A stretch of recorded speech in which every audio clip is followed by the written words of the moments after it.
آس پاس بنا آواز کے دھوم دھوم تانا تانا دیرے نہ جیسے بجنے لگا تھا۔ کیمرہ مین کا بجٹ نہیں تھا ورنہ شف شف کی آواز کے ساتھ ایک ایک کردار کا چہرہ بھی دکھایا جاتا۔ تم ہمارے باپ لگتے ہو جب بل پے کرو گے۔ باقی تینوں نے برا سا منہ بنایا۔ بھلا ان کے باپ کو بیچ میں لانے کی کیا ضرورت تھی؟ اگر میری اولاد تم چاروں جیسی ہوتی تو اپنی بیوی پر کیس کر دیتا اور خود کتا مار پی کر مر جاتا۔ چوہا مار نہیں ہوتا؟ زبرت پلیٹ سے چہرہ اٹھا کر پہلی بار بولا تھا۔ حسن نے مڑ کر اسے دیکھا۔ آنکھوں میں تمسخر تھا۔ تمہیں لگتا ہے تم چاروں جیسی اولاد کے بعد صرف چوہا مار اثر کرے گا؟ آپس کی بات ہے، کتا مار بھی اثر کرے گا۔ ہاں، مگر ایک ہٹ شاٹ۔ زبرت کی چلتی زبان باقی تین کی گھوریوں پر رک گئی تھی۔ اس کا علاج تو ہاسٹل جا کر کریں گے۔ یہ حسن سلطان ہے، بابا کے دوست کا بیٹا۔ سلطان نے ان تینوں سے حسن کا تعارف کروایا، پھر حسن کی طرف مسافے کے لیے ہاتھ بڑھایا۔ بابا نے مجھے تم سے ملنے کا کہا تھا۔ آئی ایم سوری میں وقت نہیں نکال سکا۔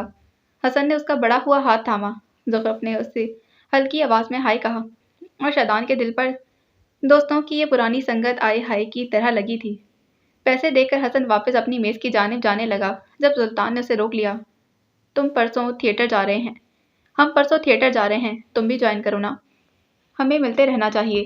حسن سے مل کر اسے واقعی اچھا لگا تھا اور سلطان صفدر اچھے لوگوں کو اپنے پاس سیو کر لیا کرتا تھا۔ اگر یہ تھیٹر آیا تو میں اپنی نس کاٹ لوں گا۔ اپنے دوستوں کے بڑھتے التفات دیکھ کر شادان کو غصہ چڑھا تھا۔ سب نے ٹہر کر ایک نظر اسے دیکھا، پھر زخرف نے اس کی کلائی پکڑ لی تھی۔ یہاں سے کاٹنا، یہاں سے۔ وہ انگلی سے اس کی کلائی پر نشان لگا رہی تھی۔ یہاں سے کٹ گئی تو زندگی کا کوئی امکان نہیں بچے گا انشاءاللہ۔ شادان نے صدمے سے اسے دیکھا، پھر باقی دوستوں کو۔ یعنی میں واقعی نس کاٹ لوں؟ ویسے تو تم مجھے بہت عزیز ہو، لیکن اگر یہی تمہارا آخری فیصلہ ہے تو میں دوستوں کے فیصلے کی عزت کرتا ہوں۔ سلطان نے اس کا کندھا تھپکا۔ اور اگر ہو سکے تو اپنی ڈینم جیکٹ مجھے دے جانا۔ اسے میں اس جیکٹ میں اچھا لگتا ہوں نا؟ زبرج کی فرمائش۔ سلطان صفدر نے سر جھٹکا اور پھر حسن کو دیکھا۔ وہ انہیں ہی دیکھ رہا تھا۔ میرے پاس تمہارا نمبر ہے، ایڈریس بھیج دوں گا۔ سلطان خوش دلی سے بولا۔ آج تم نے پے کیا ہے، تھیٹر کے لیے پاپ کارن اور کافی میں لے آؤں گا۔ زبرت کی شاخ ارچی۔ تم سے مل کر بہت اچھا لگا حسن۔ زخرف مسکرا کر بولی۔ شادان اب بھی اسے قہر آلود نظروں سے دیکھ رہا تھا۔ حسن اپنی میز کی طرف جاتے جاتے رکا، مڑ کر اسے دیکھا اور آنکھوں میں شیطانی چمک تھی۔ باقی تینوں کا بل بھر دیا ہے، مگر تم پر یہ فیور ادھار رہا کیونکہ میں تمہارا باپ نہیں اور نہ ہی مجھ پر تمہاری نس کاٹنے کی دھمکی اثر کرے گی۔ شادان کا بس نہ چلتا تھا وقت کو پیچھے لے جائے اور اس ریسٹورنٹ کو آنے پر ہی لعنت بھیجے۔ اس وقت اس دن کے بعد بہت کچھ بدل گیا تھا۔ ان 4 لوگوں میں پانچویں کا اضافہ ہو گیا۔ تھیٹر کے ٹکٹس 5 ہو گئے، میٹرو کی سیٹس 5 ہو گئیں، کافی کے کپ 5، پیزا کے ٹکڑے 5 ہو گئے۔ ادھار مانگنے کے لیے ایک فرد بڑھ گیا تھا، پلان میں حصے بڑھ گئے اور کپڑے مانگنے کے لیے ایک اور وارڈروب بڑھ گئی تھی۔ خاندان میں ایک فرد کا اضافہ ہو گیا تھا۔ کیا کہتے ہو، حسن کو کال کر لیں؟ زخرف کی بات پر دروازہ پار کرتا زبرت تھم گیا تھا۔ آہستگی سے گردن موڑ کر اسے دیکھا۔ آنکھوں میں تاریکی تھی، زخرف کی آنکھوں میں امید۔ ہمارا ایونٹ آرگنائزر تو شادان ہوا کرتا تھا نا؟ زبرج کی یاد دہانی پر زخرف کو بہت کچھ یاد آیا تھا۔ تلخی سے سر جھٹکتے اس نے حسن کو ویڈیو کال ملائی۔ یہاں سے دور ڈائننگ ہال میں بیٹھے حسن سلطان کا موبائل بجا۔ ایک سرسری نگاہ موبائل پر ڈالتے وہ بے اختیار چونک گیا۔ جلدی جلدی کال اٹینڈ کی۔ سلطان جو پاس کھڑے ملازم سے کچھ کہہ رہا تھا، اس نے جو ہی گردن موڑی، حسن کے موبائل کی اسکرین پر اسے ایک چہرہ نظر آیا تھا۔ وہ تھم گیا، ہر آہٹ تھم گئی، ہر آواز تھم گئی۔ اس کے قدموں کے نیچے زمین ساکن ہوئی۔ ایک پل کے لیے وہ سانس نہیں لے سکا۔ اگر اس کے دل پر ہاتھ رکھ کر دیکھو تو وہ بھی تھما تھا۔ اس کی آنکھوں کی چمک واپس آ گئی تھی، وہ چمک جو بس اس سرمئی آنکھوں کو دیکھ کر آتی تھی۔ کیسے ہو حسن؟ لانگ ٹائم نو سی، زخرف مسکراتے کہہ رہی تھی، مگر اسی پل اسی نظر سلطان پر پڑی۔ سارے الفاظ بھول گئے، سارے چہرے ایک دم سے غائب ہو گئے۔ کچھ دکھائی دیا تو بس سلطان، اور اس وقت اگر وہ کچھ نہیں دیکھنا چاہتی تھی تو وہ بھی سلطان۔ کیسی ہو زخرف؟ وہ سنبھل کر بولا۔ بدقت سانس لی۔ میں ٹھیک ہوں، تم کیسے ہو؟ اس نے چہرے پر ہاتھ پھیر کر بال درست کیے تھے، وہ نروس ہوئی۔ تم کیسے ہو زبرج؟ اب وہ چوکٹے میں ابھرنے والے دوسرے چہرے سے پوچھ رہا تھا۔ حال احوال کے بعد ان سب کے پاس کہنے کو کچھ نہیں بچا تھا۔ بس حسن تھا جو کچھ کہنے کی کوشش کرتا تھا۔ زبرج خاموشی سے بیٹھا تھا جب حسن نے ہی کہنا شروع کیا۔ میں شادان کو بھی کال پر لے رہا ہوں۔ کہتے ہوئے اس نے ایک اور کال ملائی۔ کوسوں دور اپنے کمرے میں بالکونی کی ریلنگ پر ہاتھ جمائے کھڑے شادان کا فون بجا تو وہ خیالوں کی رو سے باہر آیا۔ پینٹ کی پاکٹ سے موبائل نکال کر اس نے نمبر دیکھا تو اسے اچنبھا ہوا۔ وہ دونوں تو اچھے ٹرمز پر نہیں تھے، پھر یہ کال؟ گہری سانس بھرتے کال اٹینڈ کرتے وہ سنگل صوفے پر آ بیٹھا۔ اسکرین کے چوکھٹے میں اسے 4 لوگ نظر آئے تھے۔ خوش ہونے کے باوجود اس کے چہرے پر طنز تھا۔ ہزار باتیں تھیں، ہزار طنز، ہزار گلے شکوے تھے۔ اس نے دل میں رکھے اور دل میں ہی کرتا رہا۔ میرا خیال تھا کہ ہم مل لیں، ہم سب چند دن کا ناردرن ایریاز کا ٹور کیسا رہے گا؟ زخرف نے ایک بار پھر کچھ کہنا چاہا۔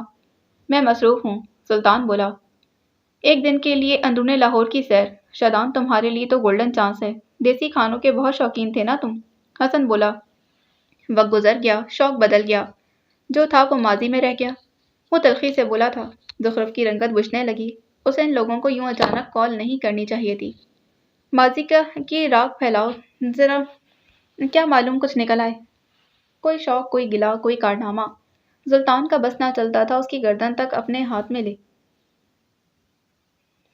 قصہ تو حال ہی کا بھی کوئی مختلف نہیں۔ لوگ کہتے ہیں، کرتے کچھ ہیں اور بتاتے کچھ ہیں۔ ان دونوں کے درمیان حالات سنگین تھے۔ حسن بے بسی سے انہیں دیکھتا رہا۔ کاش اس کے بس میں ہوتا تو وہ باب دہر کھولتا، 10 سال پیچھے سفر کرتا اور وہاں ریسٹورنٹ میں بیٹھے ان 4 لوگوں کو نظر انداز کر کے چلا جاتا۔ حق ہا، دہر کے پٹ بند ہو چکے تھے، اب جو تھا یہی تھا۔ ہم ویکینڈ پر ملیں گے، زبرج سارے وقت میں پہلی بار بولا تھا۔ کیفے ونگ چارم، شام 7 بجے۔ ہر کوئی انکار کر سکتا تھا مگر اس کے لیے بولنا پڑتا ہے، اور یہاں موجود ان 5 لوگوں نے بولنا خود پر حرام کر رکھا تھا۔ انہیں کوٹنا آتا تھا، رنجشیں پالنی آتی تھیں، بغض رکھنا آتا تھا۔ میں زیادہ وقت نہیں دے پاؤں گا۔ ہاں مگر آدھا گھنٹہ اس کے لیے آ سکتا ہوں۔ شادان کی بات پر کوئی کچھ نہ بولا، بس سر اس بات میں ہلا دیے۔ ہر کوئی راضی تھا، آدھے گھنٹے کی ملاقات ہی کر لی جائے۔ اس وقت وہ 5 نفوس یہ نہیں جانتے تھے کہ آدھا گھنٹہ ان کی زندگی کے چکر پورے بدلنے والا تھا۔ وہ نہیں جانتے تھے کہ یہ آدھا گھنٹہ دہر کے اس باب کو کھول دے گا جسے وہ چاہ کر بھی بند نہیں کر پائیں گے۔ بس ایک آدھا گھنٹہ، صرف ایک آدھا گھنٹہ۔ 2 دن بعد، 7 جنوری، باب دہر کے کھلنے سے چند گھنٹے قبل۔ سیاہ رنگ کی لمبی لینڈ کروزر کے چمچماتے شیشوں میں اس شاہراہ کے ہر کیفے، شاپ، ریسٹورانٹ کا عکس بن اور مٹ رہا تھا۔ گاڑی کے اندر ڈرائیونگ سیٹ پر سید شادان شاہ براجمان تھا۔ گندمی رنگت ہلکی سی دھوپ پڑنے پر دمک رہی تھی۔ اسٹیئرنگ وہیل تھامے اس کے ہاتھ کی کلائی میں بندھی گھڑی ذرا سی ڈھیلی تھی۔ اسے کلائی قید کرنا پسند نہیں تھا، مگر مہنگے سامان اپنے وجود پر بے حد پسند تھے، سو جہاں سے ملتی جتنی کی ملتی وہ یونیکنیس چرا لیا کرتا۔ تھوڑی دیر بعد اس کا موبائل بجنے لگا۔ اماں کالنگ۔ اسکرین پر جگمگاتے الفاظ دیکھ کر وہ ہلکا سا مسکرایا۔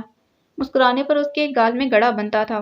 کال اٹینڈ کر کے موبائل گاڑی کے اسپیکر کے ساتھ جوڑ دیا تھا جس میں سے وہ اب کسی کی خفا خفا سی آواز گونجنے لگی تھی۔ بے غیرت، دل کرتا ہے تجھے 100 جوتے اور ماروں اور گنوں ایک۔ وہ کوئی ادھیڑ عمر نسوانی آواز تھی، نہ حال نہ حوال، سیدھا جھاڑ۔ مجھے پہلے ہی پتا تھا کہ آپ کی گنتی خراب ہے، وہ مزے سے بولا تھا۔ دوسری طرف عورت مزید آگ بگولا ہو گئی۔ شادان، تمہاری عمر میں میرے اور تمہارے ابا کے 3 بچے تھے۔ انہوں نے جیسے اسے شرم دلانی چاہی۔ میں جب کال کر کے درمیان میں شادی کا ٹاپک چھیڑتی ہوں تم نیٹ ورک کا بہانہ کر دیتے ہو۔ شادی سے کس کمبخت کو انکار ہے اماں؟ وہ گاڑی چلاتے ہوئے کہہ رہا تھا۔ مسئلہ لڑکی کا ہے، جب مل گئی تو کر لیں گے۔ لمبی مصروف شاہراہ پر اب ایک کیفے کے سامنے وہ گاڑی روک چکا تھا۔ دوسری طرف ایک پل کے لیے خاموشی چھا گئی۔ شادان کے چہرے پر بھی اب کچھ دیر پہلے والی جاذبیت نہیں رہی تھی، کچھ تھا جو درمیان میں آ گیا تھا۔ 3 سال ہو گئے بچے، اور کتنا عرصہ اسے ڈھونڈو گے؟ وہ سنبھل کر بولی۔ صرف 3 سال ہی تو ہوئے ہیں اماں، کم از کم 30 تو ہونے دیں۔ اتنا جلدی اس پر گیو اپ کر دوں؟ وہ ہلکا سا مسکرایا۔ اس کی آنکھیں نہ مسکرا سکیں۔ دل کا ایک زخم سا تھا جو ایک بار پھر ادھڑ گیا تھا۔ 30 سال لمبا عرصہ ہوتا ہے، خود پر اتنا ظلم نہ کرو۔ نرم سی تنبیہ۔ شادان گاڑی سے اترا، موبائل کان سے لگائے۔ وہ اب کیفے کے شیشے کا دروازہ پار کر رہا تھا۔ ملٹری گرین رنگ کی شرٹ کے اوپر ڈینم جیکٹ اور پھر اس کے ساتھ شرٹ کی ہم رنگ جینز پہنے، مرد کا عکس شیشوں میں بن رہا تھا۔ آپ نہیں سمجھ سکتی اماں، میں 30 سال اس کا انتظار کر سکتا ہوں، مگر ان 30 سالوں کے پورا ہونے کے قبل کسی کو اپنا انتظار نہیں کروا سکتا۔ وہ آس پاس دیکھے بغیر چلتا جا رہا تھا، شاید وہ اپنی مطلوبہ چیز ڈھونڈ رہا تھا۔ افسراؤں کے حصول میں جانے والے واپس نہیں آئے شادان؟ شکر ہے پھر میں ایک انسان کے پیچھے ہوں۔ وہ ڈھیٹ پن سے مسکرایا۔ وہ نہیں ملے گی، اب کہ انہوں نے کہہ ڈالا تھا۔ شادان کے دل پر جیسے کسی نے پیر رکھ دیا، اس کی مسکراہٹ سمٹ گئی تھی۔ پھر ایک بات سمجھ لیں، اگر شادان کے لیے وہ نہیں تو پھر شادان کسی کے لیے نہیں۔ قطعی لہجے میں کہہ کر وہ زینے طے کرتا اوپر آیا اور بالکونی میں رکھی میز پر آ بیٹھا۔ یہاں 2 میزوں کی جگہ تھی اور یہاں سے نظر آتا منظر بے حد خوبصورت تھا۔ بالکونی کی گرل سے لٹکتی بیلیں اور دونوں طرف دیوار پر لگے رنگ برنگے گملے اس جگہ کو ایک ایستھیٹک سا نظارہ دیتے تھے۔ میں نے تمہارے لیے ایک بہت اچھی لڑکی دیکھی ہے، ایک بار اسے مل تو لو۔ وہ مصر ہوئی۔ شادان مسکرایا۔ اماں، یہاں نیٹ ورک کا مسئلہ آ رہا ہے، بعد میں بات کرتا ہوں۔ دوسری طرف اماں نے باقاعدہ اسے القابات سے نوازنا شروع کر دیا تھا۔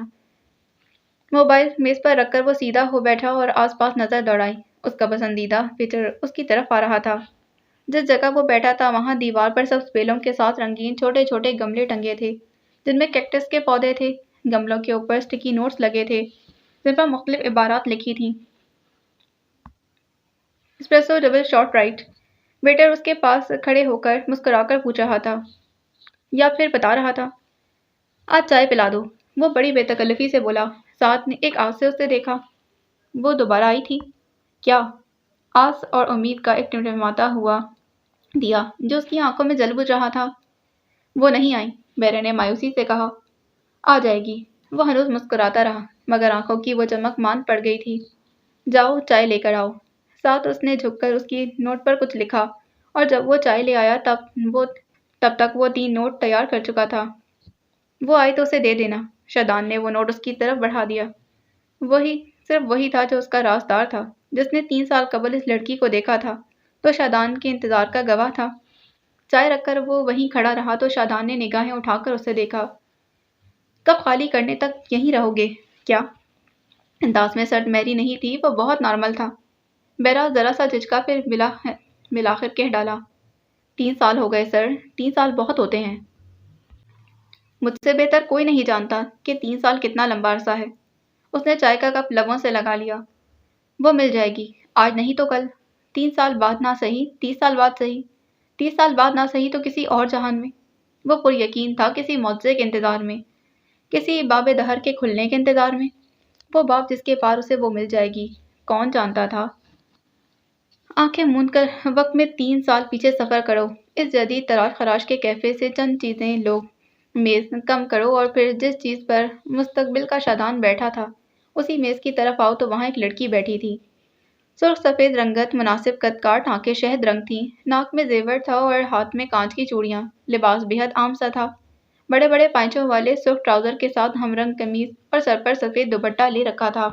وہ زیادہ خوبصورت نہیں تھی، بس واجبی سے نقوش تھے۔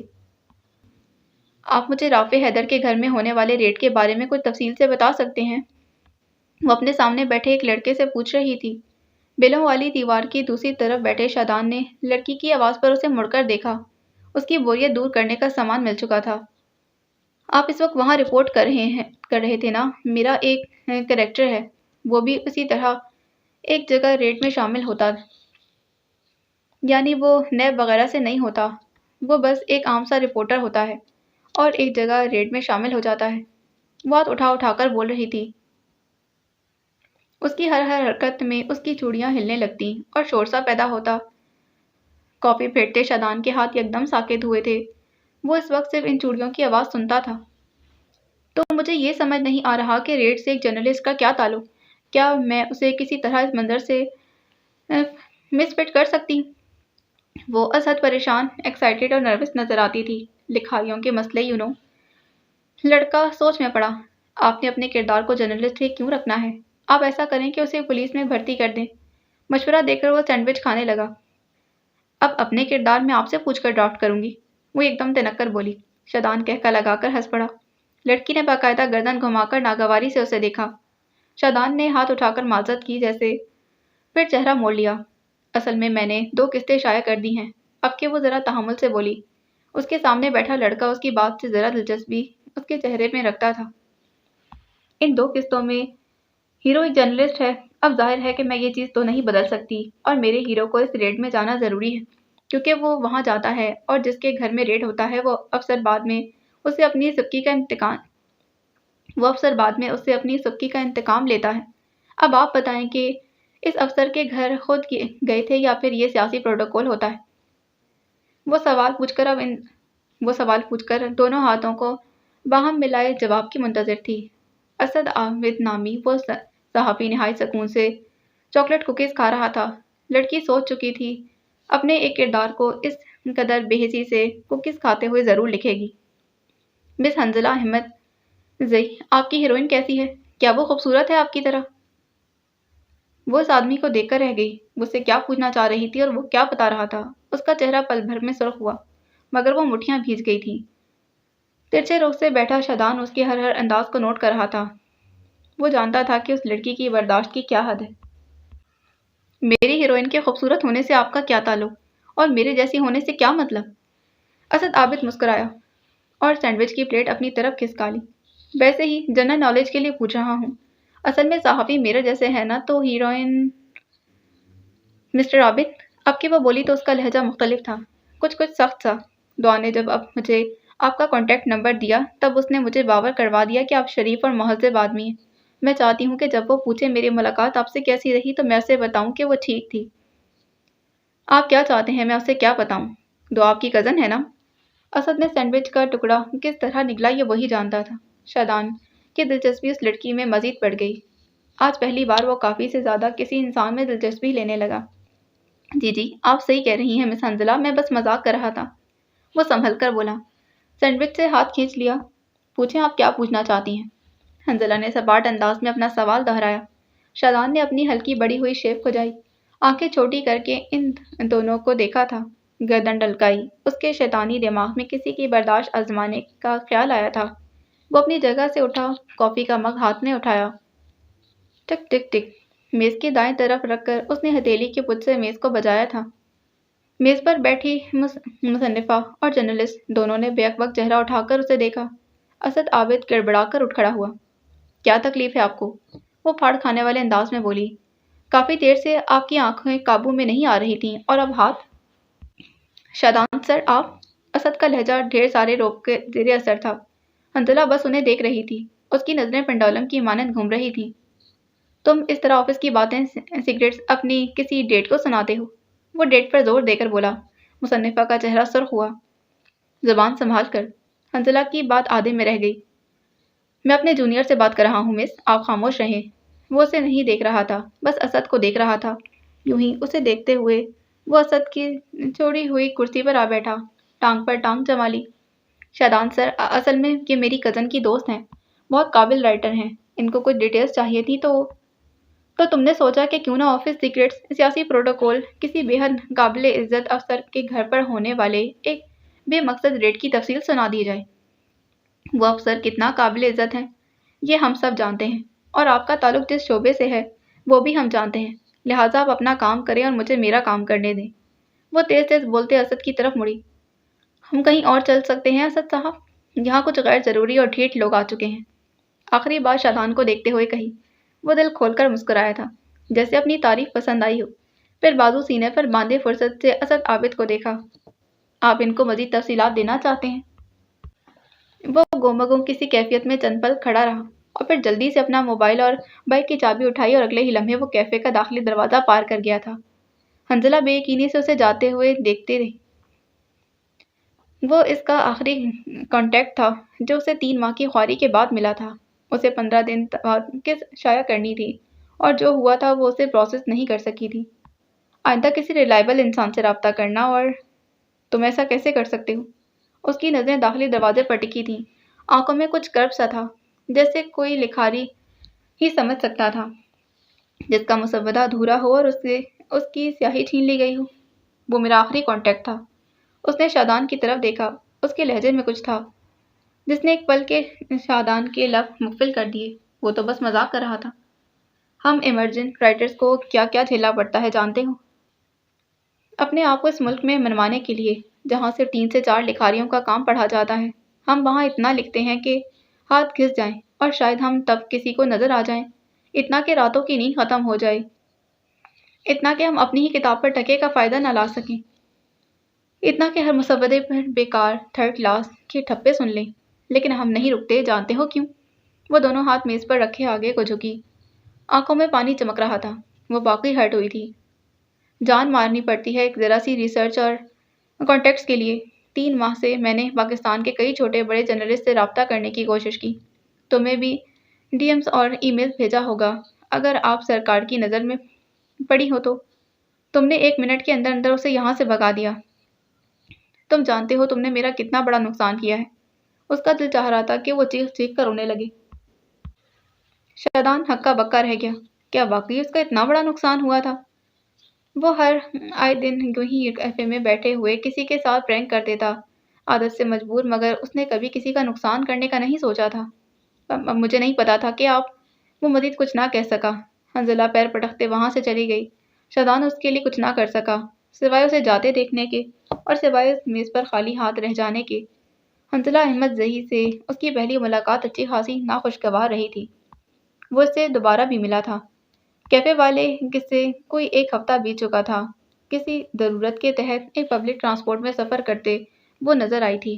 سیٹ کی تلاش میں اس کی متلاشی نظریں بھٹک رہی تھیں جب اسے پوری میٹرو میں صرف ایک ہی جگہ خالی نظر آئی، اور اگر وہ بھری ہوئی ہوتی تب بھی وہ یہ جگہ خالی کروا سکتا تھا۔ وہ سیٹ پر آ کر بیٹھا تو کھڑکی والی سیٹ پر بیٹھی لڑکی نے پلٹ کر اسے دیکھا۔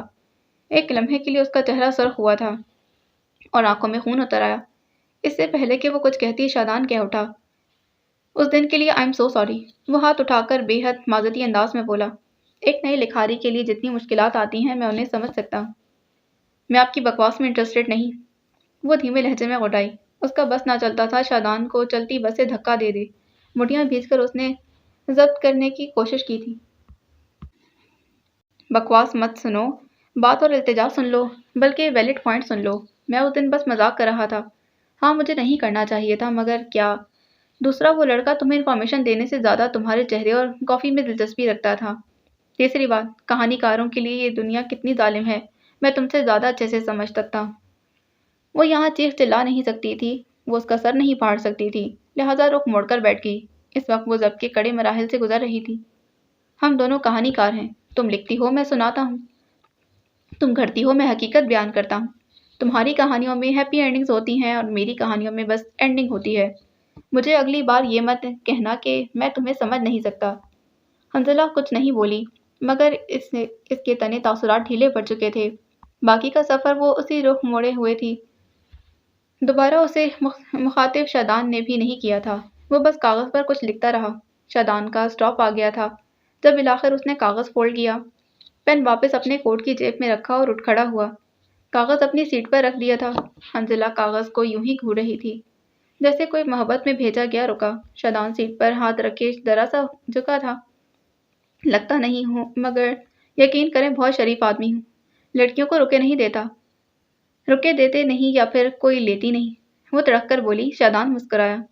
آپ کو دیکھ کر دیکھ لیتے ہیں، کبھی میں آپ کو رکے دے دوں تو لے لیں گی؟ میں رکا تمہارے منہ پر دے ماروں گی۔ یعنی آپ لے لیں گی؟ منہ پر مارنے کے لیے اسے لینا تو ضروری ہے نا؟ وہ ہنوز مسکراتا رہا۔ حاضر جوابی میں کوئی اس کا ثانی نہیں تھا۔ لڑکی نے کچھ کہنے کے لیے منہ کھولا، مگر اس میں وہ تمام ڈیٹیلز ہیں جو تمہیں چاہیے تھیں۔ ای میلز پڑھی تھیں تمہاری۔ اگر میری باتوں پر یقین نہ آئے تو آخر میں 2 نمبر ہیں، ان کو کال کر لینا، تمہارا کام ہو جائے گا۔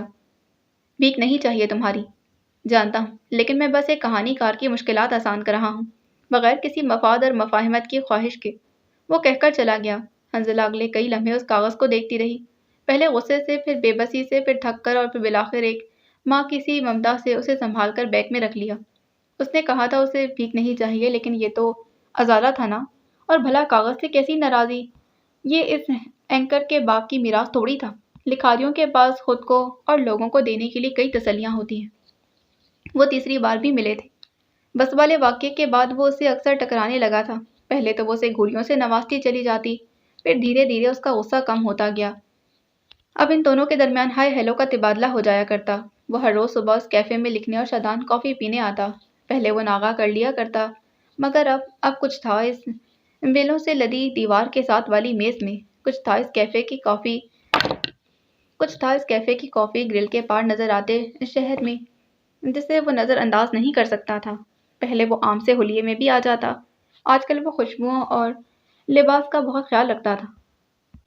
ایک احساس سا جو اس لڑکی کی موجودگی میں نتی ہو گیا تھا، ایک وجدان سا جس نے شادان شاہ کی سماعتوں میں محبت نامی گیت محفوظ کر ڈالا تھا، ایک حفاظتی حصار سا جس نے اس کے دل کے گرد پہرا ڈال دیا تھا، اور وہ اس پہرے سے جان نہیں چھڑانا چاہتا تھا۔ اس روز بھی وہ لیپ ٹاپ پر کچھ لکھتے رک جاتی، پھر لکھتی پھر رک جاتی، پھر کبھی اسکرین گرا دیتی، کبھی آس پاس دیکھنے لگتی۔ اسی پل اس کی نظر داخلی دروازے سے موبائل پر انگلیاں چلاتے اندر آتے شادان پر پڑی تھی۔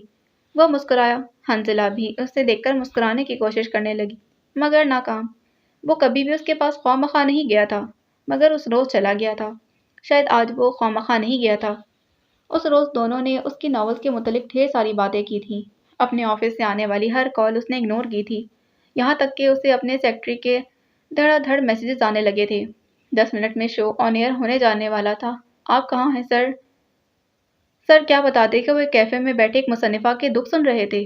مسئلہ یہ تھا کہ رائٹر صاحبہ کو اپنی ہی کہانی میں کیمسٹری نظر نہیں آ رہی تھی، اور اگر رائٹر کو اپنی کہانی میں جھول نظر آ رہا ہے تو ساری دنیا ایک طرف کر دے، وہ اس تعریف کو دل پر نہیں لیتا۔ جی ماشاءاللہ، بہت ڈھیٹ ہوتے ہیں لکھاری۔ شو کینسل کر دو یا پھر جو مرضی کر لو، میں نہیں آ رہا۔ ٹکا سا جواب لکھ کر بھیجا۔ اس کی سیکرٹری باقاعدہ غش کھاتے کھاتے گری، اتنا غیر پروفیشنل جواب! سر، آپ اس طرح بغیر کسی وجہ کے شو کینسل نہیں کر سکتے۔ شادان نے ایک نظر اس میسج کو دیکھا، دوسری نظر اس لیپ ٹاپ پر کھلے مسودے جو اسے پڑھنے کے لیے دیا گیا تھا۔ اس کی اگلی نظر ہانی چند گھنٹوں میں اسے نک نیم بھی دے چکا تھا کی طرف اٹھی تھی۔ وہ جس بے چینی اضطراب سے اسے دیکھ رہی تھی، وہ شو تو کیا کیریئر بھی کینسل کر سکتا تھا۔ وجہ تو ہے جسے تم سمجھ نہیں سکتی، اور شاید میں بھی نہیں۔ اس نے میسج بھیج کر موبائل آف کر دیا اور پھر مکمل انہماک سے اس مسودے کو پڑھنے لگا۔ کس کی آخری سطر پڑھتے اس کی آنکھوں میں ستائش ابھری تھی۔ ہیروئن فرینچ تھی اور ہیرو پاکستانی۔ اس کے فرینچ مکالمے اس خوبصورتی سے لکھے گئے کہ شادان دنگ رہ گیا۔ تمہیں فرینچ آتی ہے؟ اس نے حنزلہ سے پوچھا۔ مجھے فرینچ حفظ ہے، بہت پسند ہے مجھے یہ زبان۔ شادان مسکرایا اور دوبارہ پڑھنے لگا تھا۔ اگر یہ کیمسٹری نہیں ہے تو پھر دنیا کی کیمسٹری نامی کوئی چیز نہیں۔ آخری سطر پڑھتے اس نے فرینچ میں کہا، اس کا حرف حرف سچ تھا، بغیر کسی بناوٹ کے۔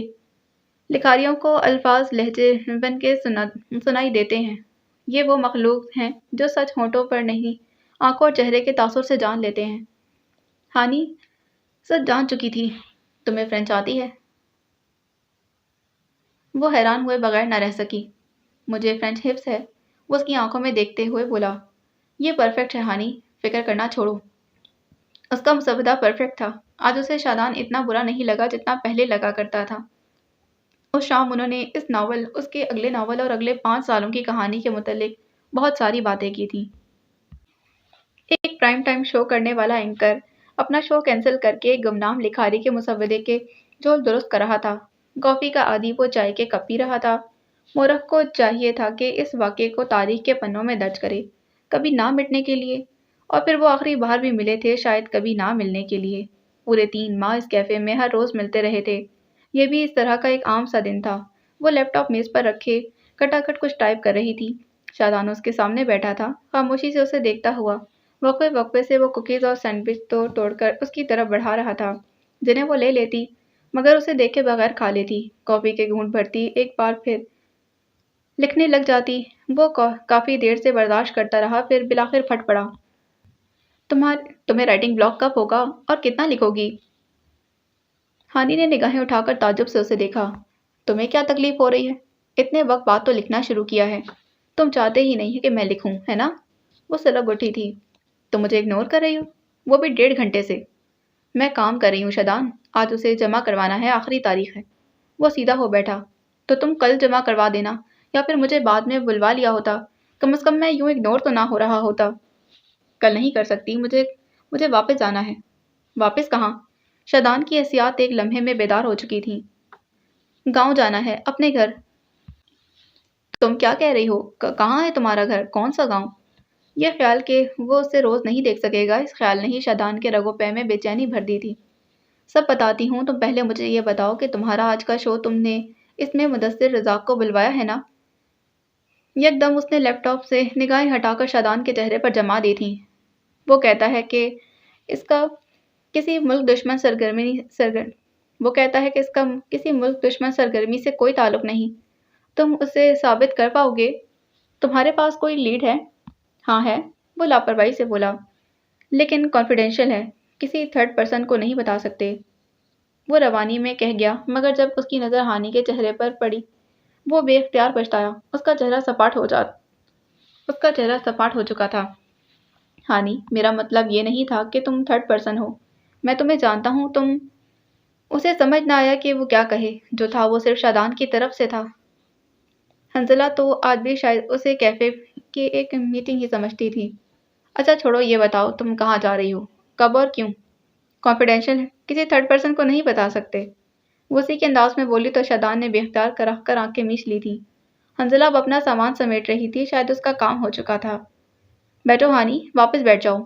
اسے اٹھتے دیکھ وہ ذرا سختی سے بولا، آخری اطلاعات تک نہ تم میرے باپ ہو نہ ہی بھائی، ایک تھرڈ پرسن ہو، تو میں اجازت نہیں دیتی کہ مجھے اٹھائے یا بٹھائے۔ شادان نے اب کے ضبط کیا اور اپنا موبائل اٹھا لیا۔ یہاں سے وہاں کلک کرتے وہ ایک فائل کھول چکا تھا اور اب وہی فائل کھولے میز پر رکھے اس کے سامنے ہانی تھم گئی تھی۔ یہ ہے وہ لیڈ، ثبوت اور مدثر کی قبر میں آخری کیل۔ میرے لیے تم تھرڈ پرسن نہیں ہو۔ وہ دھیرے سے میز پر واپس بیٹھ گئی۔ ایک ایک کرتی وہ مختلف تصاویر، ویڈیوز اور کاغذات دیکھ رہی تھی۔ شادان لب بھیجے چپ چاپ اسے دیکھتا رہا۔ تھوڑی دیر بعد وہ موبائل میز پر رکھ چکی تھی۔ شادان، وہ شرمندہ بھی تھی، اگر تھی تو چہرے سے نظر کیوں نہیں آیا۔ اینکر صاحب نے اپنا موبائل اٹھایا، گاڑی کی چابیاں اٹھائیں، ایک لمحے کو اسے دیکھا۔ مجھے ابھی بھی احساس ہوا ہے کہ ہم 3 ماہ سے مل رہے ہیں اور مجھے تمہارے بارے میں کچھ بھی معلوم نہیں۔ حنزلہ نے بھی اسے دیکھا۔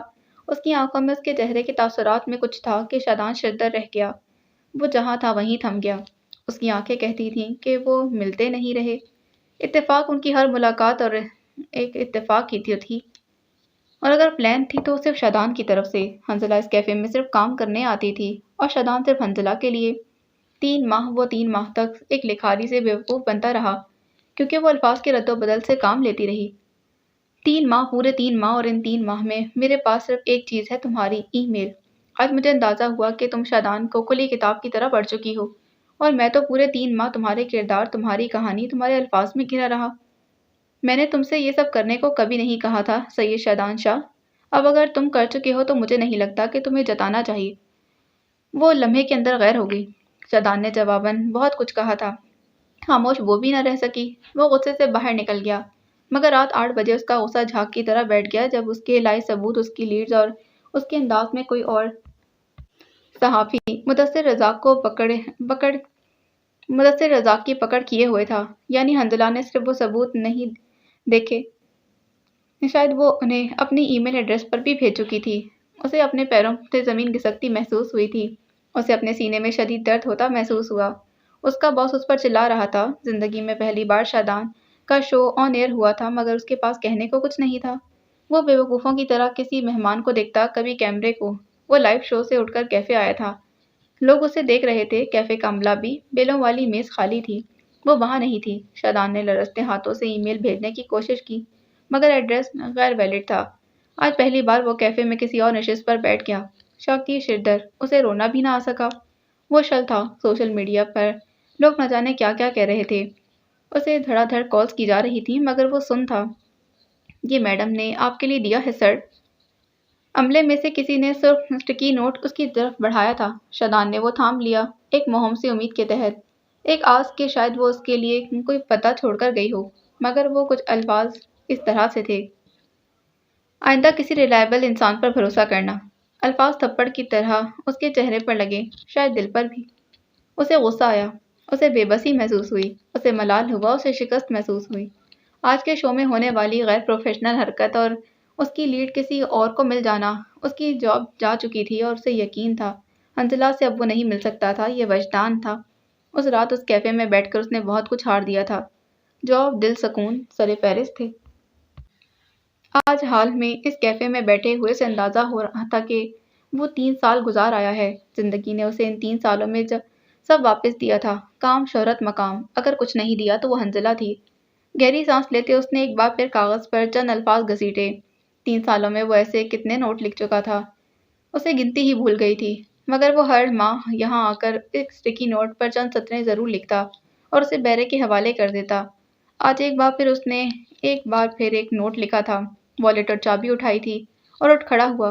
چائے کافی آج بھی انچھوئی تھی۔ آج ایک بار پھر اس کیفے سے باہر جاتے اس کا دل بھاری ہو رہا تھا، بے حد بھاری۔ ہر گزرتا دن اس کے دل کے لیے زخم ہرے کر دیتا۔ باقی اگلی قسط میں جانے سے پہلے چینل کو سبسکرائب کریں، ویڈیو کو لائک کریں، بیل آئیکن کو پریس کرنا ہرگز نہ بھولیں۔ ملتے ہیں ایک نئی ایپیسوڈ میں۔ اللہ حافظ۔